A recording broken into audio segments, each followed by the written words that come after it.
Primera de Juan capítulo 3 dice así: mirad cuál amor nos ha dado el Padre para que seamos llamados hijos de Dios. Por esto el mundo no nos conoce, porque no le conoció a Él.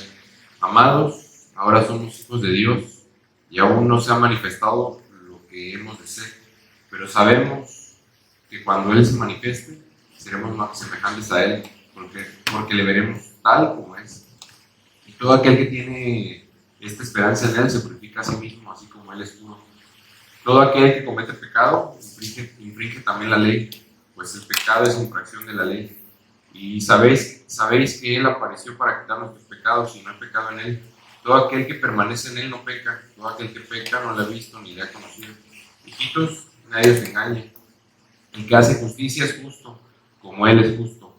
El que practica el pecado es del diablo, porque el diablo peca desde el principio. Para esto apareció el Hijo de Dios, para deshacer las obras del diablo.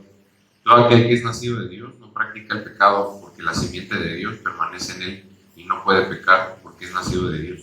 En esto se manifiestan los hijos de Dios y los hijos del diablo. Todo aquel que no hace justicia y que no ama a su hermano no es de Dios. Porque este es el mensaje que habéis oído desde el principio, que nos amemos unos a otros, no como Caín, que era del maligno y mató a su hermano. ¿Y por qué causa le mató? Porque sus obras eran malas y las de su hermano justas. Hermanos míos, no os extrañéis si el mundo os aborrece. Nosotros sabemos que hemos pecado de muerte a vida, en que amamos a los hermanos. El que no ama a su hermano permanece en muerte. Todo aquel que aborrece a su hermano es homicida, y sabéis que ningún homicida tiene vida eterna permanente en él. En esto hemos conocido el amor, en que Él puso su vida por nosotros. También nosotros debemos poner nuestras vidas por los hermanos. Pero el que tiene bienes de este mundo y ve a su hermano tener necesidad y cierra contra él su corazón, ¿cómo mora el amor de Dios en él? Hijitos míos, no amemos de palabra ni de lengua, sino de hecho y en verdad. Y en esto conocemos que somos de la verdad, y aseguraremos nuestros corazones delante de Él.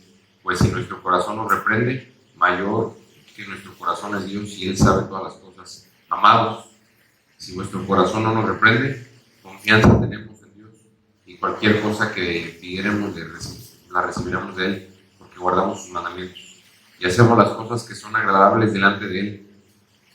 Y este es su mandamiento, que creamos en el nombre de su Hijo Jesucristo y nos amemos unos a otros como nos lo ha mandado. Y el que guarda sus mandamientos permanece en Dios y Dios en Él. Y en esto sabemos que Él permanece en nosotros por el Espíritu que nos ha dado. Recordemos carta escrita por Juan a creyentes que estaban enfrentando a falsos maestros que afirmaban conocer a Dios, pero que vivían de una manera en la que no se notaba. Juan, como resumen de sus 3 cartas, responde una pregunta importante de la fe cristiana: ¿cómo puede una persona saber que realmente pertenece a Dios? Porque todos damos por hecho que por una visita o por tener una Biblia, pues ya creemos en Dios, y no es así. Y la respuesta de Juan se resume en 3 partes. Número 1, la fe correcta en Cristo. 2, la obediencia a Dios. Y 3, el amor hacia los hermanos. Este capítulo 3 se enfoca especialmente en los últimos 2 puntos: la obediencia a Dios y el amor hacia los hermanos. Primero, Juan empieza recordándonos la identidad de aquellos que consideramos ser hijos de Dios, que venimos a la iglesia. Dice del versículo 1 al 3: mira cuánto amor nos ha dado el Padre para que seamos llamados sus hijos. Juan también nos recuerda algo muy importante: ser semejantes a Cristo es uno de los pilares de nuestra fe. Parecernos a Él, o tratar de parecernos a Cristo, debería de ser una de nuestras prioridades como creyentes. La esperanza que tiene un creyente al morir no solo es ir al cielo, porque tú te vas a morir, te vas a morir. ¿Cuál es? No sé si te has puesto a pensar qué sigue, qué es lo siguiente que va a pasar. En ese momento damos por hecho, porque así nos enseñaron de chiquitos, nos vamos a ir al cielo. No basta con eso. Una esperanza en la base del cristianismo es parecernos a Cristo. Quien espera en aquel momento llegar a la muerte, encontrarte con Cristo, busca una pureza, o tratar de tener una pureza en tu vida desde este momento. La fe, la gracia, producen una vida correcta hoy, no hasta mañana, hoy. Y por ende, Juan nos dice en el versículo 4: todo aquel que permanece en él no peca, y todo aquel que peca, y todo aquel que es nacido de Dios no practica el pecado. Aquí Juan nos enseña que tú y yo no debamos cometer pecados, o que no cometamos pecados, porque si no se contradice dos libros atrás, en primera de Juan 1:8, que dice, si decimos que no tenemos pecado, nos engañamos. Aquí Juan combate la idea de vivir cómodamente en ese pecado destructor que tenemos tú y yo, que tienes tú y que tengo yo, aunque visitemos una iglesia cristiana. Una persona incrédula puede vivir en pecado sin luchar contra él. Un creyente verdadero, no. Un creyente verdadero puede caer. Tú y yo, ayer caímos, la semana pasada caímos, la siguiente semana vamos a caer, pero no podemos permanecer tranquilos en ese pecado, ni vivir en él. Y un tema importante de este capítulo es las familias espirituales que existen. Por un lado, los hijos de Dios que aman a Dios, buscan obedecer, aunque a veces nos falta, prácticamente siempre nos falta, y aman no solo a los hermanos, que este es el punto que diferencia de otras religiones, amar al hermano, amar al enemigo y darle la mano. Y la otra diferencia de las familias espirituales contra los hijos del mal que practican el pecado, que rechazan la verdad o la evitan y aborrecen a los hermanos. No existe un punto medio, no existe aquí una zona neutral. La conducta, tu conducta, afuera, no aquí, tu conducta revela la verdadera familia a la que pertenece una persona. Esta fe, esta permanencia en Dios produce o debe producir acciones. Dice la parte final del versículo 11, ¿qué dice? La parte final del versículo 11. Amarnos unos a otros. Y quiero ligar esto al versículo 13. ¿Qué dice el versículo 13? Hermanos, no os extrañéis si el mundo os aborrece. Si yo hubiera leído esto hace unos 4 o 5 años, no hubiera encontrado una conexión directa entre estos dos versículos. ¿Cómo pasamos de amarnos unos a otros? Cuidado que el mundo te va a odiar. ¿Cómo pasamos de esto? Pero hoy, más que nunca, tras ver el mundo, tras ver lo que está pasando en el mundo real, que si tú no te has percatado de lo que está pasando, me preocuparía un poco de lo poco que le has interesado a Dios para no mostrártelo. Pero hoy, más que nunca, me tiene demasiado sentido esta conexión entre estas dos cosas. Repito, ¿cómo pasamos de ámense unos a otros a cuidado del mundo te va a aborrecer? ¿Qué conexión hay entre eso? Parte de la fe cristiana, y ahorita lo voy a explicar, parte de la fe cristiana es ámense unos a otros. Extiende tu mano a aquel que te insultó. Perdona a aquel que te ofendió. Esto nos enseña el cristianismo, y esto nos enseña con acciones la persona en la cual basamos nuestra fe, Cristo. Extenderle la mano a aquel que nos insultó, que nos ofendió. Ninguna otra religión te enseña eso. Ninguna otra. ¿Qué te enseña el Islam? ¿Y qué practica? En el Corán, que es el libro del Islam, que es una combinación rara entre el Antiguo Testamento con algunos cambios y con libros extras escritos por seguidores de Mohammed, enseña en la Sura 9:5, que es un pasaje de ellos, se le llama el versículo de la espada, te enseña a matar a los idólatras donde quiera que los encontréis. Y el Islam nos pone a nosotros como idólatras, a ti y a mí. Aunque seas un mal cristiano, te pone como idólatras. Nos ve así, por eso podemos ver desde hace 3 años cómo se ha normalizado que el musulmán en Europa o en Asia cuchille o decapite a un hombre. Pasó este mes otra vez, por no proveer la misma fe que ellos. ¿Y qué nos dice el versículo 13 a nosotros los cristianos? No os extrañéis que el mundo os aborrece. Llevamos años viendo el rechazo a todo lo que tiene que ver con Cristo.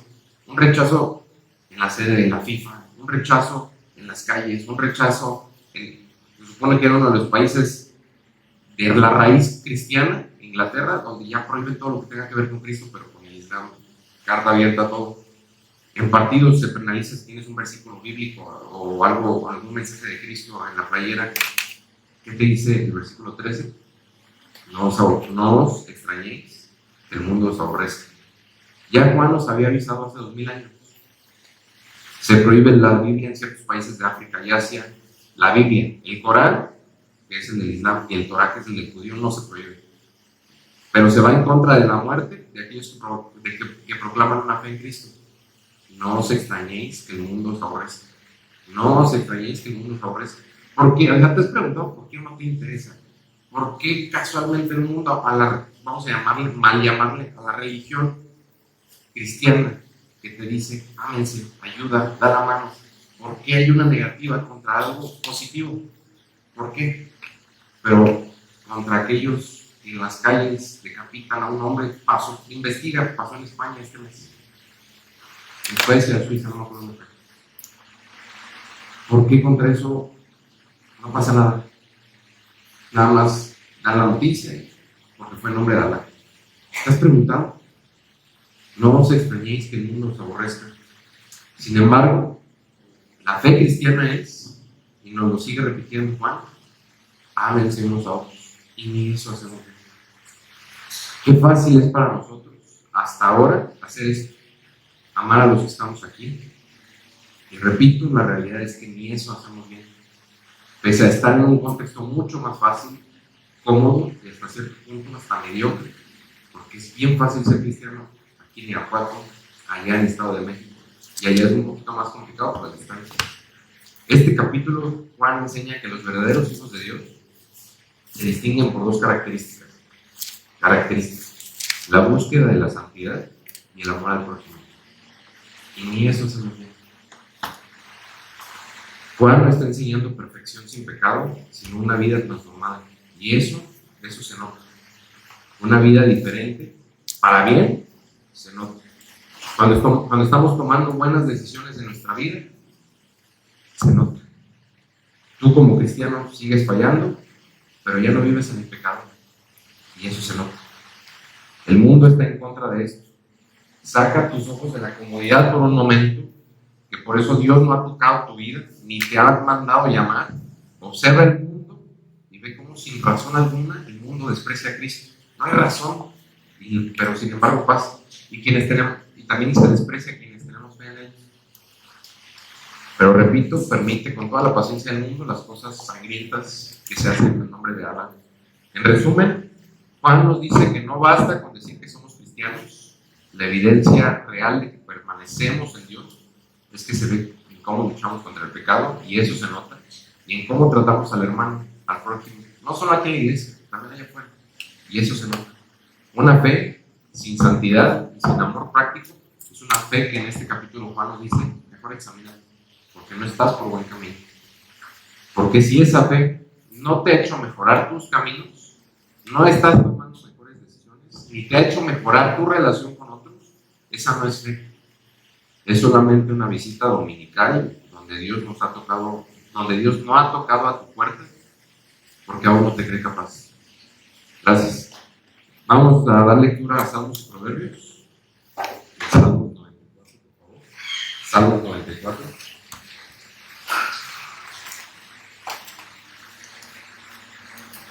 Salmos 94.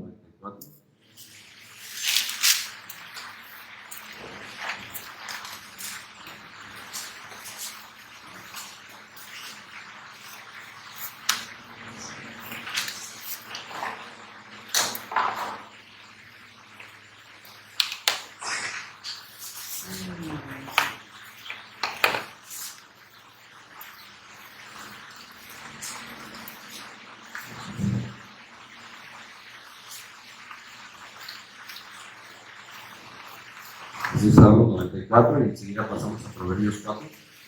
Salmos 94, Jehová, Dios de las venganzas, muéstrate, engrandécete, oh pueblo de la tierra, da el pago a los soberbios, hasta cuando los impíos, hasta cuando Jehová se gozarán los impíos, hasta cuando pronunciarán, hablarán cosas duras, y se vanaglorian todos los que hacen iniquidad. A tu pueblo, oh Jehová, quebrantan, y a tu heredad afligen. A la viuda y al extranjero matan, y a los huérfanos quitan la vida.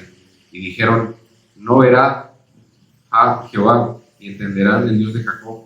Entended, necios del pueblo, y vosotros factos, ¿cuándo seréis sabios? El que hizo el oído no oirá, el que formó el ojo no verá, el que castiga a las naciones no reprenderá, no sabrá el que enseña al hombre la ciencia. Jehová conoce los pensamientos de los hombres, que son vanidad. Bienaventurado el hombre a quien tú, Jehová, corriges y en tu ley lo instruyes. para hacerte descansar en los días de aflicción, en tanto que para el impío se cava el hoyo. Porque no abandonará a Jehová a su pueblo, ni desamparará su heredad, sino que el juicio será vuelto a la justicia, y en pos de ella irán todos los rectos de corazón. ¿Quién levantará por mí contra los malignos? ¿Quién estará por mí contra los que hacen iniquidad? Si no me ayudará Jehová, pronto morirá mi alma en el silencio. Cuando yo decía, mi pie resbala, tu misericordia, oh Jehová, me sustentaba. En la multitud de mis pensamientos dentro de mí, tus consolaciones alegraban mi alma. Se juntarán contigo el trono de iniquidades que hace agravio bajo forma de ley. Se juntan contra la vida del justo y condenan la sangre inocente. Mas Jehová me ha sido por refugio y mi Dios por roca de mi confianza. Y él hará volver sobre ellos su iniquidad y los destruirá en su propia maldad. Los destruirá Jehová, nuestro Dios. Vamos a Proverbios 4.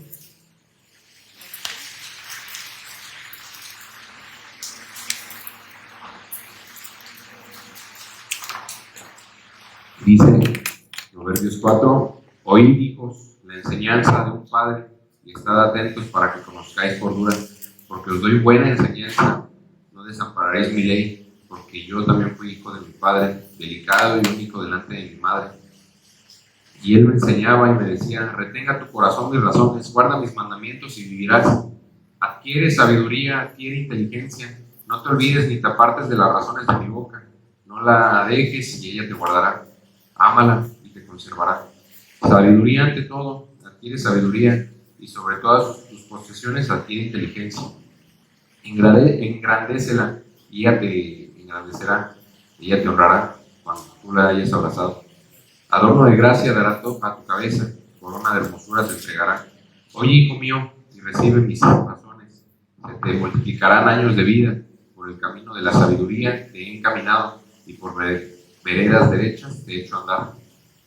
Cuando anduviereis, versículo 12, cuando anduviereis no se te estrecharán tus pasos, y si corriereis no tropezarás.